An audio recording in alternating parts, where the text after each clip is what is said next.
I think God was reaching out to me for a long time. I think it took a little while for me to hear it, but that's probably common. This is In Good Faith, listening to first-person experiences of faith and belief.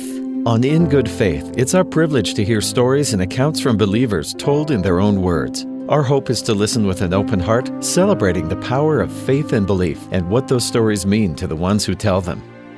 Today I'm speaking in good faith with Elisa Bieletich. She's an Orthodox Christian author, a podcaster, a speaker. I've been able to even watch a few of his talks on YouTube. You, Elisa, are a very engaging speaker, so thank you for speaking with me today.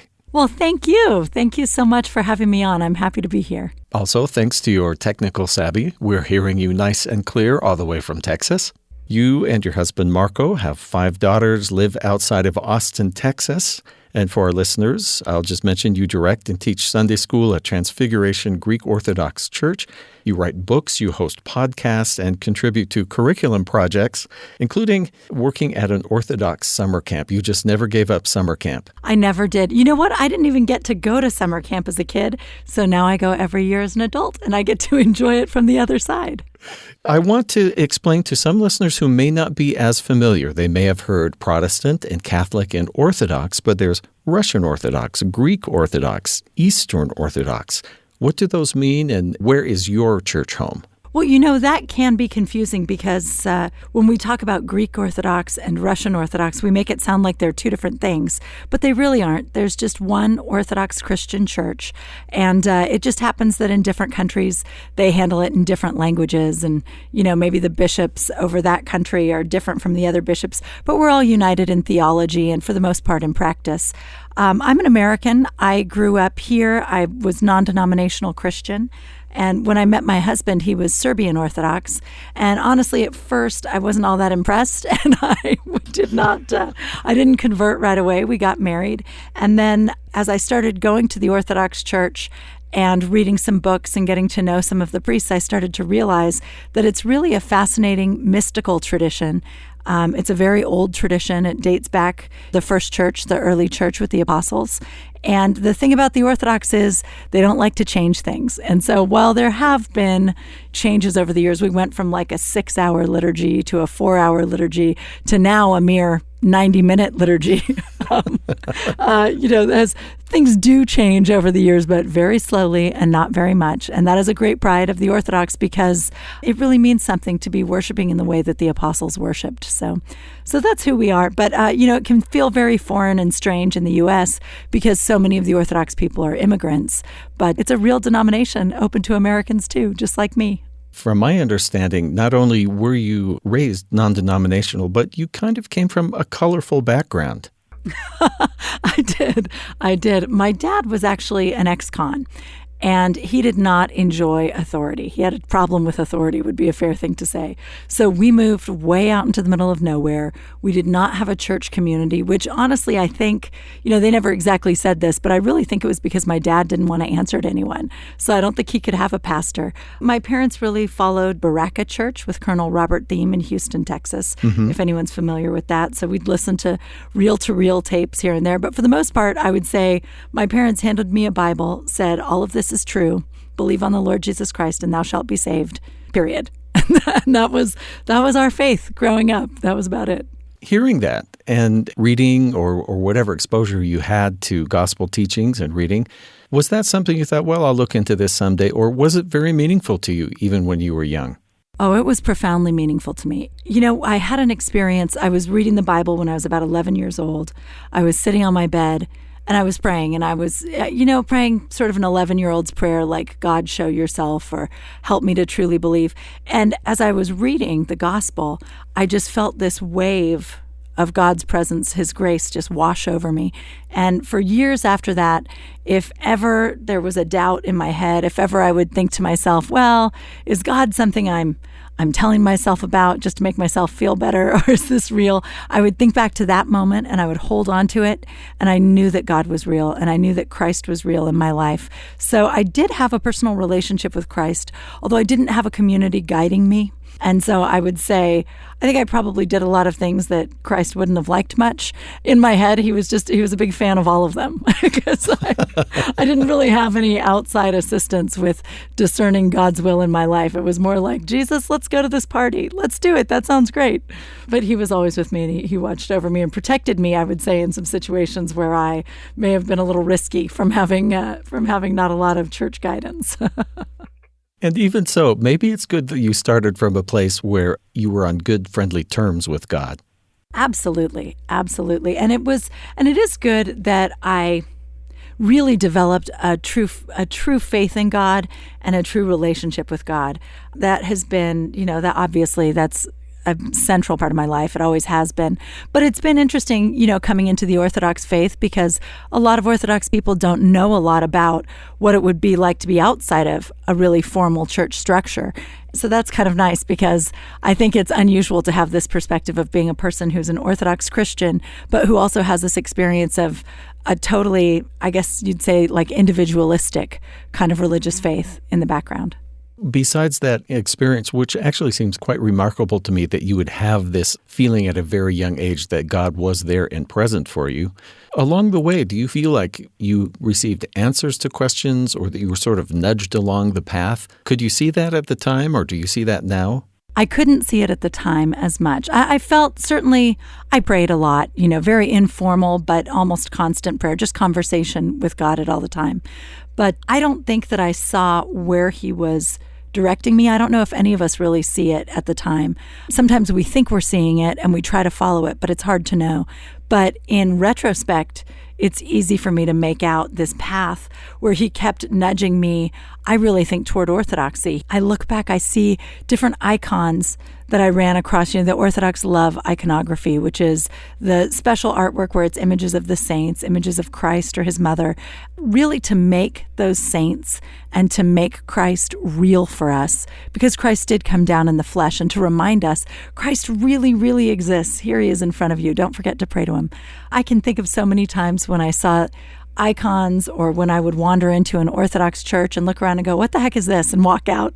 And I think God was reaching out to me for a long time. I think it took a little while for me to hear it, but that's probably common. And some of the icons are so striking, especially the very old ones. You know how long they've been involved with people's faith. It's amazing. Well, according to Orthodox tradition, we believe that St. Luke the Evangelist, who wrote the Gospel of Luke and also the Acts of the Apostles, we believe that he actually sat down with the Mother of God sometime after Christ's resurrection and actually painted a portrait of her. And she said, that she approved of it and she liked it and that it looked like her and all of that. And so the first icons really come from the same people who wrote the Gospel. And it's so beautiful. You go to the really old churches in the Holy Land or in Greece or somewhere, you see these icons that are really almost as old as the church. And it's really breathtaking, and they're very beautiful. And it's interesting to find that we know what Christ looked like. We know what Mary looked like. We know what Luke and Peter and Paul and all of them looked like, because at the time people were painting their portraits or their icons, and we still have some of them today. Because I sometimes lead tours to Jerusalem and have been in several of those churches. Those icons, I just have a great respect for them, as I mentioned, but I have a very small one that I got that is an image of Christ on it. I just love having it on my bookshelf because of what it reminds me of every time I see it. That's exactly it. I think sometimes, certainly I was raised with the sense that you wouldn't want to have any images in prayer or worship. And what I've come to understand about Orthodoxy is that it's a lot like having a picture of your grandmother, or a picture of a loved one, perhaps if you have a husband who's passed on before you, or a wife, if you have a child, as I do, who's gone on to heaven. My son's picture is on my desk, and he passed away 14 years ago. I'll sometimes pick up that picture and hold it as if I'm holding him, or give it a little kiss, right? And that's, to me, I'm not kissing a picture. I'm kissing my son, but he's not there to receive it, so he sort of gets it by proxy through this image. And that's really the logic of icons, is that, yes, you have a picture of Christ there on your shelf or on your desk, and you could walk over and you can say a prayer before that, and Christ knows that you're talking to him. And as humans, we're so limited. Sometimes it helps keep us focused. And I think one of the interesting things in particular about an icon of Christ is it reminds you that Christ is real. And Christ came here and he took a particular form and he said particular things. And it helps to kind of guard against that problem of just imagining, as I did when I was a teenager, that Christ is just doing whatever we want him to say, he's saying, right? Like that. I'm like, well, Jesus, I'm going to go drink with my friends. How do you feel about that? You like it? Great. When there's an icon in front of you, it reminds you, he's separate from me and I don't get to put words in his mouth. He has words in his own mouth. And that's kind of an interesting protection offered by the icons, and certainly something that surprised me when I learned to pray with them. So you marry your husband, Serbian Orthodox, and you go to church. You're not all that impressed, but something happens that prompts a conversion. What is that something? Well, it was a few things. One thing, honestly, was the timeline. I was about to give birth to my first daughter, and I really wanted us to be on the same page religiously by the time we had children. And I really, at first thought, oh, he'll convert. He'll leave the Orthodox Church and come with me. We could be Lutheran. We could be something else. And he really wasn't going to do it. But he would say, I am Orthodox. It's not something I do. It's something I am. And I found that very frustrating and strange at first. Now, as an Orthodox person, I get it. It really is.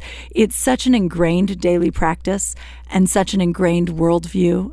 The entire way that I see the world is so informed by my Orthodoxy that I couldn't separate myself from it just simply by attending a different place, going somewhere else on Sunday. So he wasn't going to leave. And then I thought, well, okay, I'll have to make my peace with us being in two different churches. But then, here and there, as I would speak with priests, a lot of what they said made sense.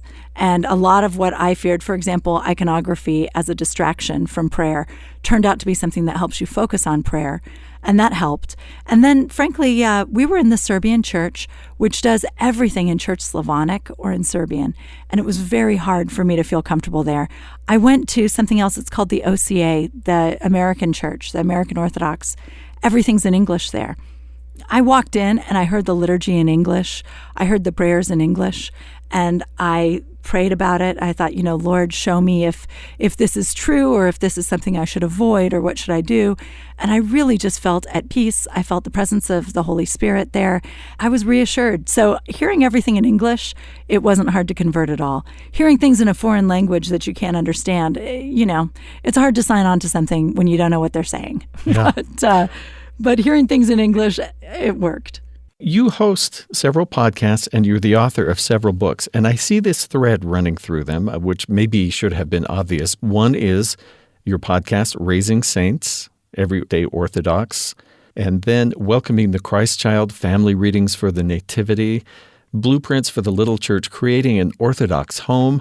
So I really see this idea of family tying in with your belief. And if I can quote you to you one more time, here are quotes from two different talks. One of the best things we can give our children is really good parents. No one's going to disagree with that.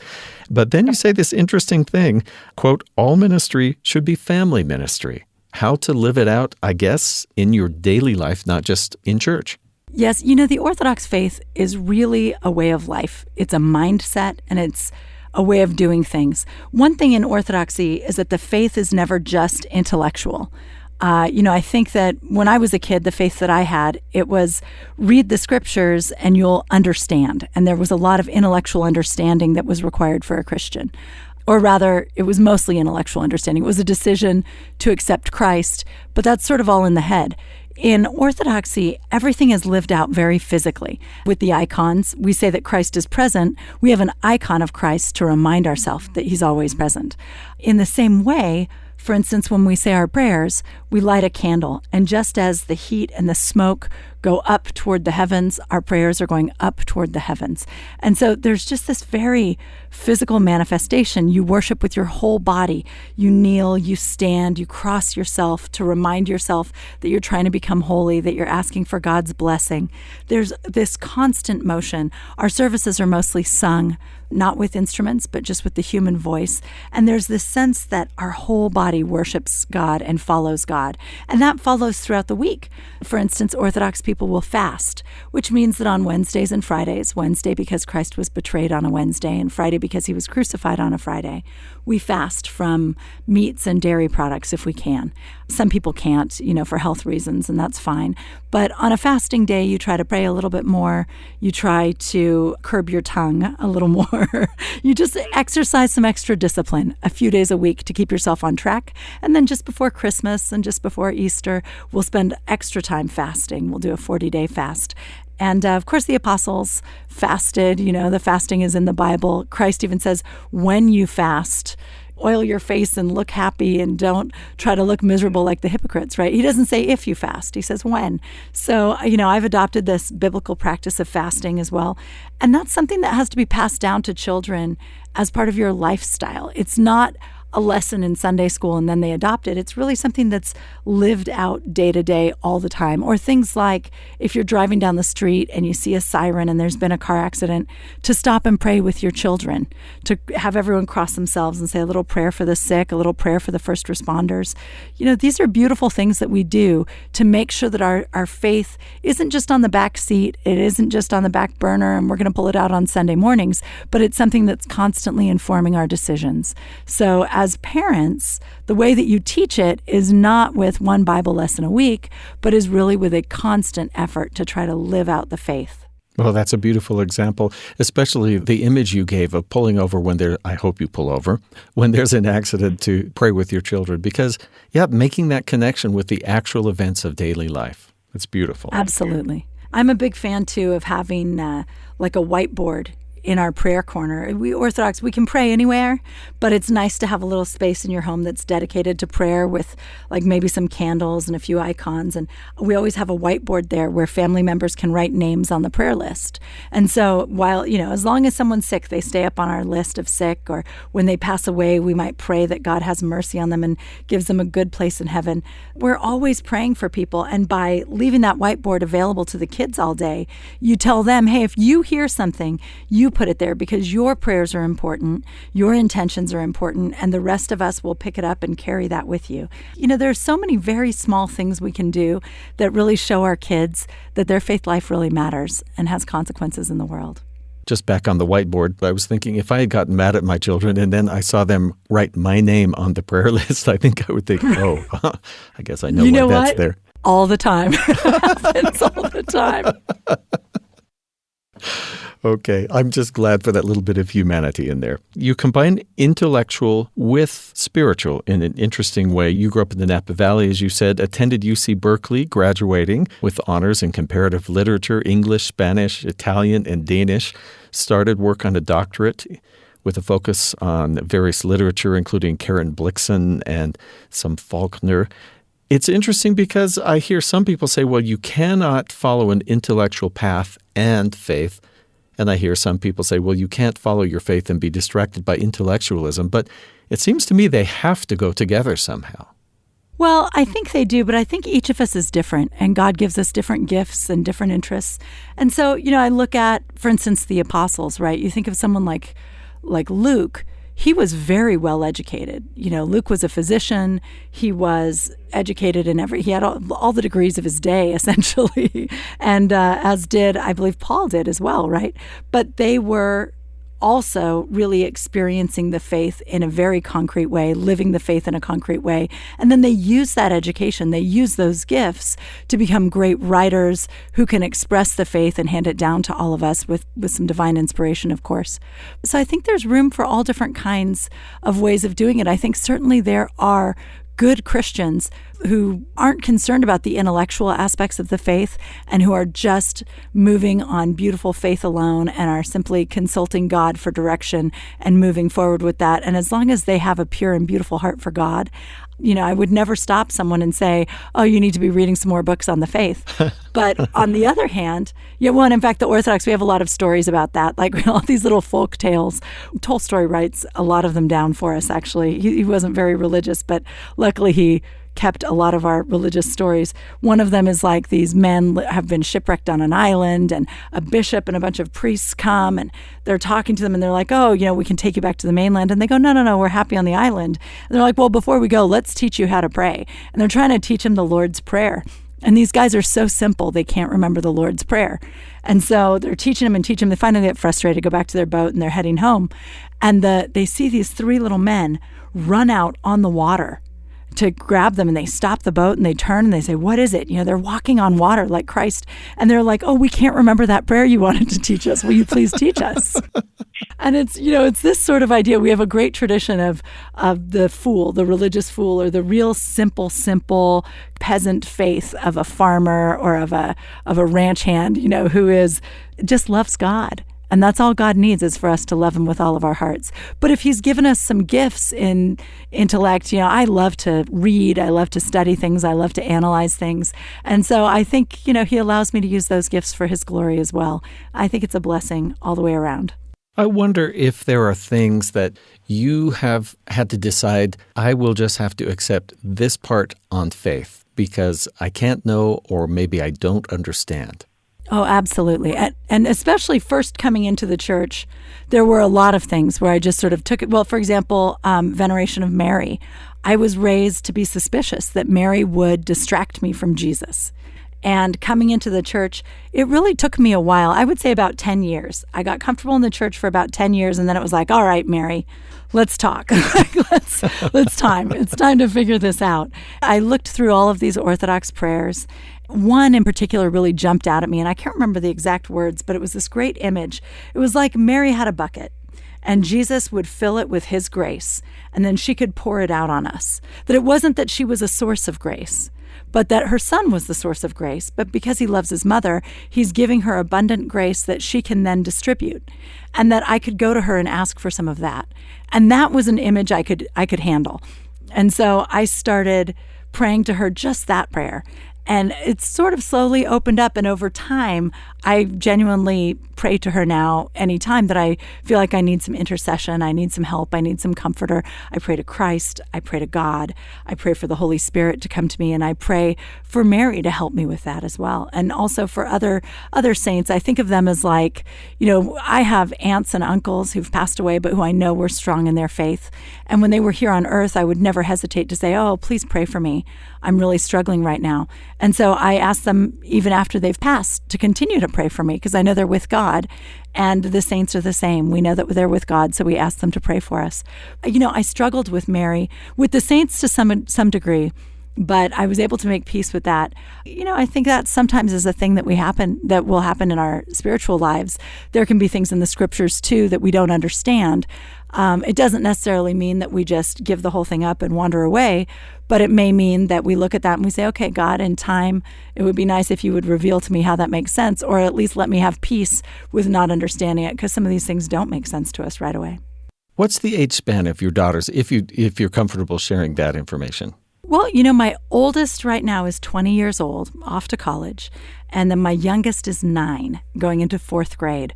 So we've had these wonderful 5 daughters, and they're so great, but it's so funny because when we had our oldest, I was kind of a young mom, and now we have our youngest, I'm kind of an old mom. And so I feel like I've looked at parenting from a few different angles over the years. Sounds like the Joni Mitchell song, I've looked at love from both sides now.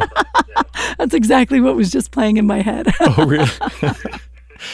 The photograph you keep of your son. Yes. I'm wondering, did faith pull you through that experience, or was that a time when it was really a trial, or were you lifted through it by your faith?